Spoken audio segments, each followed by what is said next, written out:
Welcome to my channel স্বাদে আহ্লাদে। আজকে আমরা স্টাফ পনির বানাবো। তার জন্য এখানে আমাদের লাগছে সিদ্ধ করা আলু আর ধনেপাতা, মটরশুঁটি, আর এখানে একটা একটা করে গাজর, ক্যাপসিকাম, বিনস, আদা আর কাঁচা লঙ্কা, টমেটো আর পুদিনা পাতা খুবই কম। তো এখানে এগুলোকে সব এটাতে করে গ্রেট করে নেব। এগুলোকে সব সবজিগুলোকে গ্রেট করে নিয়ে একটা বোলে নিয়ে নেব। এবার এটাকে আমরা মশলা একটা রেডি করে নেব। ধনে গুঁড়ো, জিরে গুঁড়ো আর গরম মশলা, সাদা নুন, বিট নুন, চাট মশলা আর লাল লঙ্কার গুঁড়ো। এটা আমরা এক জায়গায় করে নেব, 1 চামচ করে সব। আর নুনটা স্বাদ অনুসার। আর কড়াইয়ে গরম তেল দিয়ে তেলটা গরম হয়ে গেলে সবজিগুলো সব দিয়ে দেবো। সবজিগুলো এখানে সব দিয়ে কিছুক্ষণ হাই ফ্লেমে 10 মিনিটের মতো ঢাকা দিয়ে বা ঢাকা ছাড়া কিছুক্ষণ আমরা সবজিটা সিদ্ধ করে নেব। আলাদা করে কোনো জল দেবো না, কারণ সবজি থেকে প্রচুর জল বেরোবে, কারণ সবজিতে টমেটো দেওয়া আছে। তো এখানে এটাকে আমি কিছুক্ষণ সিদ্ধ করে নেব। এবার যখন হাফ সিদ্ধ হয়ে যাবে তখন আমরা এখানে মশলাগুলো দিয়ে দেবো। মশলাগুলো দিয়ে ভালো করে মিশিয়ে গ্যাসটাকে এখানে আমরা ফ্লেমটা কমিয়ে দেবো।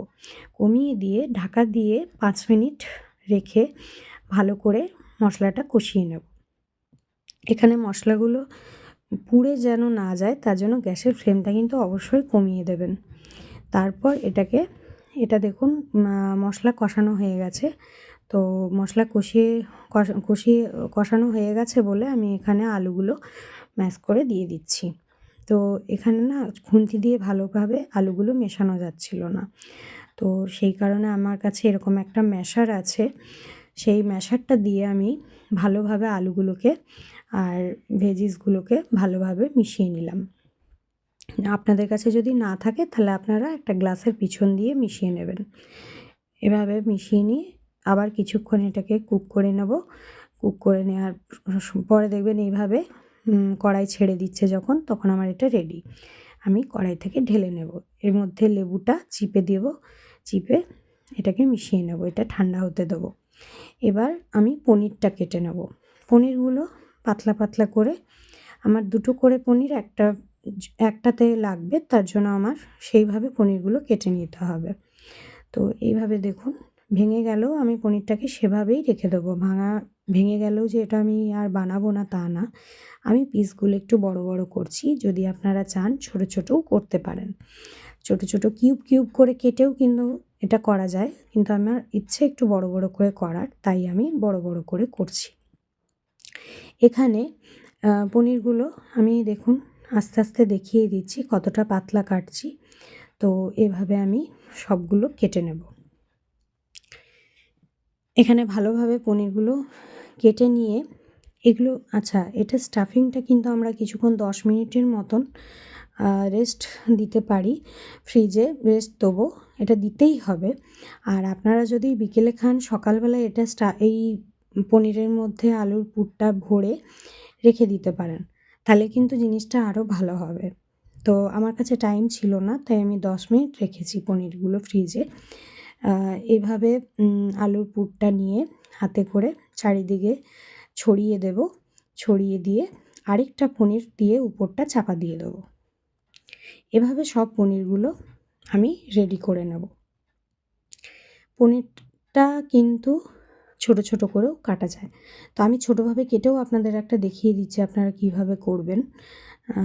আমি আপনাদের জন্য একটা ছোট করেও দেখিয়ে দিচ্ছি। আর এখানে অবশ্যই লেবুর রসটা দেবেন লাস্টে, এতে টেস্টটা না আরও বেড়ে যায়। তো এখানে দেখুন এইভাবে আরেকটা পনির আমি উপরে দিয়ে দিলাম। এইভাবে প্রত্যেকটা পনির আমি রেডি করে নেব। এইভাবে 2টো পনির, মাঝখানে আলু। তো এভাবে স্টাফ পনির আমার রেডি হয়ে যাচ্ছে। দেখুন ভাঙাটাও আমি এইভাবে গুছিয়ে নেব। এভাবে করে নিলে কি জিনিসটা সেট হতে আমার সময় লাগবে অনেকক্ষণই। তো আমার কাছে আজকে টাইম নেই খুব একটা, আমি তাড়াতাড়ি করব, তাই 10 মিনিট আমি এটা ফ্রিজে রাখবো। এবার আমি একটা ছোট করে দেখিয়ে দিই আপনাদের। এই দেখুন কিউব করে কেটে নেবেন, উপরে দিয়ে নেবেন এইভাবে। এবার উপরে দিয়ে নেবেন, এই কিউবভাবে হয়ে গেল। এভাবে করলে কি আপনার কাটার সমস্যাটা হবে না। স্টাফ পনির আমাদের রেডি, এগুলো চলে যাবে ফ্রিজে 10 মিনিট সেট হতে। আর এখানে আমরা একটা ব্যাটার বানিয়ে নেব। তার আগে আমার মা চিল্লাতে থাকলো, তো আমি এটাকেও কাজে লাগিয়ে দিলাম, কারণ এটার কাটার কোনো ইয়ে নেই, এটা ত্রিভুজ হয়ে গেছে, তো আমি এটা এভাবে করে দিলাম। তো আমরা এখানে এবার এই যে আমার রেডি হয়ে গেছে এগুলো। এবার আমরা একটা লেয়ার একটা দেবো বলে সেটা বানিয়ে নিচ্ছি। কর্নফ্লাওয়ার 2 চামচ কর্নফ্লাওয়ার, 1 চামচ বেসন, আর এটার মধ্যে হলুদ অল্প পরিমাণে, শুকনো লঙ্কার গুঁড়ো আর নুন দিয়ে যেভাবে চপের ব্যাটার হয় না, সেইভাবে একটা ব্যাটার আমরা বানিয়ে নেব। একদম বেশি পাতলাও করব না, খুব ঘনও করব না। আর এখানে আমার তেল গরম হয়ে গেছে, 10 মিনিট হয়ে গেছে। আমি ওগুলো ফ্রিজ থেকে বার করে নিয়ে এইভাবে ডিপ করে তেলের মধ্যে ছেড়ে দেবো এক এক করে। স্টাফ পনির আমার রেডি। এবার তেল থেকে তুলে নিলেই আমার স্টাফ পনির রেডি হয়ে যাবে। এভাবে পরপর করে আমি সব ছেড়ে তেলের মধ্যে 1, 2, 3টে যেমন তেল নেবেন, একদম ডুবো তেলে ভাজবেন। ডুবো তেলে না ভাজলে আবার হবে না, ডুবো তেলে ভাজার চেষ্টা করবেন। ডুবো তেলে না ভেজেও হবে কিনা একবার দেখতে হবে ট্রাই করে। যদি হয় আমি আপনাদের অবশ্যই একটা রেসিপি এরকম দেবো, যারা ডায়েট করেন তারাও যাতে খেতে পারেন। তো দেখুন আমার এটা হয়ে গেছে। এটা খুব একটা লাল কিন্তু হবে না, কারণ এর মধ্যে বেসনটা খুব কম পরিমাণে দেওয়া আছে, চপের মতন কালার হবে না। এটা 2 মিনিট তেলে ছাড়লেই রেডি হয়ে যাবে। 2 মিনিট পরেই তেল থেকে তুলে নেবেন, খুব একটা লাল এটা হবে না। এভাবে সবগুলো ভেজে নেব আমি, ভাঙাটাও দেখুন ভেজে নিচ্ছি। আপনাদের যদি এই স্টাফ পনিরের রেসিপিটা ভালো লেগে থাকে অবশ্যই লাইক করবেন, কমেন্ট করবেন, শেয়ার করবেন, আর বেল আইকনটা প্রেস করে রাখবেন যাতে আমি কোনো রেসিপি দিলে সেই রেসিপিটা যেন আপনাদের কাছে পৌঁছে যায়। অবশ্যই বেল আইকনটা প্রেস করবেন। আর স্টাফ পনিরটা খেতে খুবই ভালো হয়েছিল, তো আপনারা এইভাবে বাড়িতে একবার অবশ্যই বানিয়ে দেখবেন। তা আজকের মতন এইটুকুই। দেখুন মায়ের বকতে বকতে আমি কিন্তু মায়ের জন্য এটা হয়েই গেল, আমার খারাপ হয়নি, আলুটা একটুও বেরিয়ে যায়নি, দেখুন ফ্রিজে রেখেছিলাম বলে। তো চলুন, নমস্কার, সবাই ভালো থাকবেন।